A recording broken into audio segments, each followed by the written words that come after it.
1857 का साल भारत के इतिहास में एक ऐसा मोड़ था जिसे कभी भुलाया नहीं जा सकता। यह समय था जब भारतीय सैनिकों और आम जनता ने मुगलों के नाम मात्र के शासन के खिलाफ और ब्रिटिश ईस्ट इंडिया कंपनी के अत्याचारों के खिलाफ विद्रोह किया। यह विद्रोह, जिसे हम सिपाही विद्रोह या पहली स्वतंत्रता संग्राम कहते हैं, पूरे देश में आग की तरह फैल गया। मेरठ से शुरू होकर दिल्ली, कानपुर, लखनऊ, झांसी और अन्य कई जगहों तक यह आग फैल गई।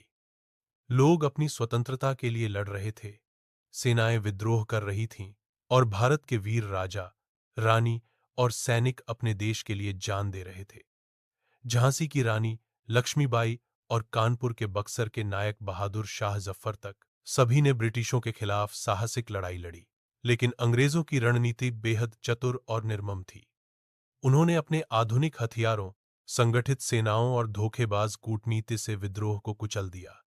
बहादुर शाह जफर को बंदी बनाकर रंगून भेज दिया गया और विद्रोह के नेता मार डाले गए। इस विद्रोह की असफलता ने भारतीयों को एक कड़वा सबक सिखाया कि अंग्रेज केवल व्यापारी नहीं, बल्कि राजनीतिक और सैन्य शक्ति के रूप में पूरी तरह से देश में पैठ बना चुके थे। 1858 के बाद ब्रिटिश ईस्ट इंडिया कंपनी का शासन समाप्त हो गया और भारत सीधे ब्रिटिश क्राउन के अधीन आ गया। ब्रिटिश राज ने नए प्रशासनिक नियम, कानून और शिक्षा प्रणाली लागू की। उन्होंने भारत की अर्थव्यवस्था, कृषि और समाज पर गहरी पकड़ बना ली। अब भारत केवल भूभाग नहीं, बल्कि ब्रिटिश साम्राज्य का अभिन्न हिस्सा बन गया था। यह कहानी उस संघर्ष की है जो असफल जरूर हुआ, लेकिन जिसने स्वतंत्रता की ज्वाला को हमेशा जिंदा रखा।